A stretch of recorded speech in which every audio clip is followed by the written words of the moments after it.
Hello everyone. आप सबका स्वागत है मेरे चैनल अल्फा ट्यूटर पर। और आज हम डिस्कस करेंगे इंटरनेशनल रिलेशन के टॉपिक रिस्पॉन्सिबल नेशंस इंडेक्स। अभी तक हम दुनिया की ताकतों को मापने के लिए जीडीपी या मिलिट्री पावर को देखते आए हैं, लेकिन क्या कोई ऐसा इंडेक्स है जो ये बताए कि कौन सा देश अपनी जनता, पर्यावरण और पूरी दुनिया के प्रति कितना जिम्मेदार है? हाल ही में न्यू दिल्ली में लॉन्च हुआ है रिस्पॉन्सिबल नेशंस इंडेक्स RNI, जो इस सवाल का जवाब देता है। आज के इस वीडियो में हम जानेंगे कि यह इंडेक्स क्या है, इसमें भारत की रैंकिंग क्या है और चीन, अमेरिका जैसे देशों की स्थिति क्या है। तो चलिए शुरू करते हैं RNI से। रिस्पॉन्सिबल नेशंस इंडेक्स, इसे वर्ल्ड इंटेलेक्चुअल फाउंडेशन WIF द्वारा नई दिल्ली में लॉन्च किया गया है। इसे तैयार करने में WIF के साथ JNU, जवाहरलाल नेहरू विश्वविद्यालय और IIM मुंबई दोनों के सहयोग से ये बनाया गया है। इसका उद्देश्य क्या है? इसका उद्देश्य है ग्लोबल नैरेटिव को केवल शक्ति ना रखकर उत्तरदायित्व की तरफ ले जाना। मतलब असली ताकत इस बात में है कि देश अपने लोगों, अपनी धरती और पूरी दुनिया के साथ कितनी जिम्मेदारी से पेश आता है, ये दिखाना इस इंडेक्स का उद्देश्य है। इसमें कुल 154 देशों का मूल्यांकन होता है। कितने देशों का मूल्यांकन होता है? 154 देशों का। और इस रिपोर्ट के 3 मुख्य मानदंड या आयाम हैं। सबसे पहला है आंतरिक उत्तरदायित्व। आंतरिक उत्तरदायित्व में क्या है? नागरिक कल्याण और शासन पर यह ध्यान देता है। आंतरिक उत्तरदायित्व किस बात पर ध्यान देता है? नागरिक कल्याण और शासन पर। जैसे न्याय का शासन हो, विधि का शासन हो। ऐसा ना हो कि न्याय ही लोगों को नहीं मिल पा रहा है या विधि के अनुसार वहाँ की कोर्ट्स, वहाँ का लॉ नहीं चल रहा है। नागरिक गरिमा का ध्यान रखा जाए और उनको अधिकार दिए जाएं। सामाजिक समावेशन हो और उनको समता दी जाए।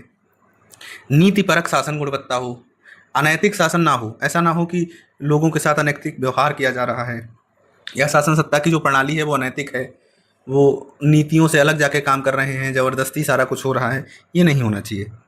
दूसरा क्या है? दूसरा आयाम है पर्यावरणीय उत्तरदायित्व। पर्यावरणीय उत्तरदायित्व क्या है?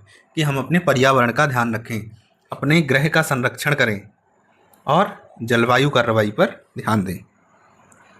जलवायु कार्रवाई का क्या मतलब है?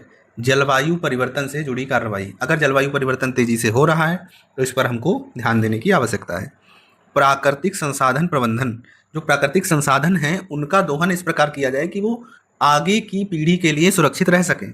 ऐसा ना हो कि हम ही उनको पूर्णतः उपयोग कर लें, उनको बर्बाद कर दें, जिससे कि आगे की पीढ़ी उनका उपभोग करने के लिए वो शेष बचें ही ना। इसीलिए कहा जाता है कि संधारणीय संबंधी पद्धतियों का यूज करना चाहिए। संधारणीय पद्धतियों के यूज का क्या तात्पर्य होता है? इसका मतलब ये होता है कि हम संसाधनों का ऐसे यूज करें, पृथ्वी पे जितने भी संसाधन हैं, जितनी भी चीज़ें हैं, हम ये कह सकते हैं कि उनको खुद से तुम उनका जितना नुकसान करोगे, अगर तुम पर्यावरण का जितना भी नुकसान आप कर रहे हैं, वो खुद को हील करने की ताकत रखता है, लेकिन उतनी ही क्षमता से नुकसान करें, उतनी ही क्षमता से दोहन करें जिससे वो खुद को हील कर पाए। इतना ज़्यादा दोहन ना करें कि वो हील करने की क्षमता ही ना बचे। इसलिए हमको पारिस्थितिक सीमाएं ध्यान रखकर और उनका संरक्षण करना है, पर्यावरणीय दायित्वों का अच्छे से पालन करना है। अब तीसरा आयाम है बाह्य उत्तरदायित्व। वैश्विक शांति और सहयोग में ध्यान देना। वैश्विक शांति में योगदान करना, ये कोशिश करना कि देश आपस में ना लड़ें, पूरे विश्व में शांति व्याप्त रहे। अभी तक 2 विश्व युद्ध हो चुके हैं, विश्व युद्ध 1 और विश्व युद्ध 2। इनसे देखते हैं आपके कितना नुकसान हुआ है। परमाणु हथियारों का भी प्रयोग हुआ है। हिरोशिमा नागासाकी आज तक उसकी जलन को बर्दाश्त कर रहे हैं। तो हमको वैश्विक शांति में योगदान देना है, अंतर्राष्ट्रीय सहयोग करना है, मानवीय सहायता और समर्थन देना है। अंतर्राष्ट्रीय सहयोग जैसे भारत नेपाल का सहयोग करता है, बाढ़ या कुछ भी समस्या आती है बांग्लादेश का सहयोग करता है, इसी प्रकार हमें सहयोग पर ध्यान देना है। इस रिपोर्ट के कुछ मुख्य निष्कर्ष क्या हैं और भारत की स्थिति क्या है? सिंगापुर पूरे विश्व में पहले स्थान पर है, उसके बाद है स्विट्जरलैंड और उसके बाद है डेनमार्क। मतलब पहले स्थान पर सिंगापुर है, दूसरे स्थान पर स्विट्जरलैंड है, तीसरे स्थान पर डेनमार्क है। भारत की इसमें क्या स्थिति है? सबसे पहले टॉप 10 में यूरोपीय देश सर्वाधिक हैं, उनका दबदबा रहा है। उसके बाद हम आते हैं भारत पे। भारत वैश्विक स्थिति में 16वां स्थान है भारत का। सिंगापुर को छोड़कर पूरे एशिया में भारत का पहला स्थान है। आप देख सकते हैं कि भारत की रैंकिंग इसमें कितनी अच्छी है। और भारत की ताकत है, उसकी उच्च रैंक है स्वास्थ्य देखभाल में ध्यान देना, सामाजिक समानता, पर्यावरणीय पहल जैसे अंतर्राष्ट्रीय सौर गठबंधन और जन केंद्रित शासन मॉडल में भारत की प्रगति को दर्शाती है। इसका क्या मतलब है कि भारत इन सभी चीज़ों में बहुत अच्छा कर रहा है। इनके स्थान पर यूएसए 66वें स्थान पर है, जबकि चीन 68वें स्थान पर है।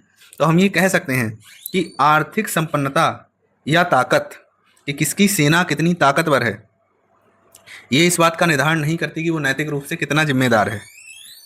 अब हम इस बात को डिस्कस करते हैं कि पुराना सिस्टम क्यों फेल हो गया। जीडीपी केवल आर्थिक उत्पादन को मापता है, लेकिन पारिस्थितिकी विनाश, पर्यावरण को क्या नुकसान हुआ है, सामाजिक असमानता किस तरह से बढ़ रही है, या विकास की लागत क्या है, किस स्थिति पर, किस लागत पर हम विकास कर रहे हैं, पर्यावरण का कितना नुकसान कर रहे हैं, जनता का कितना नुकसान कर रहे हैं, इसको नहीं मापता है। हार्ड पावर इंडेक्स ये दिखाता है कि किस देश का सैन्य शस्त्रागार सबसे ताकतवर है। और सैन्य शस्त्रागार ताकतवर करने से क्या होता है, हथियारों की होड़ बढ़ती है। कई सारे देश एक दूसरे से आगे निकलने की कोशिश करते हैं, जिससे समस्त प्रकृति को नुकसान होता है। पश्चिमी मानक सूचकांक ग्लोबल साउथ द्वारा पूर्वाग्रह, अपारदर्शी कार्यप्रणाली और गैर पश्चिम लोकतंत्रों के सांस्कृतिक एवं विकासात्मक संदर्भों को समझने में विफलता के लिए इनकी आलोचना की गई है।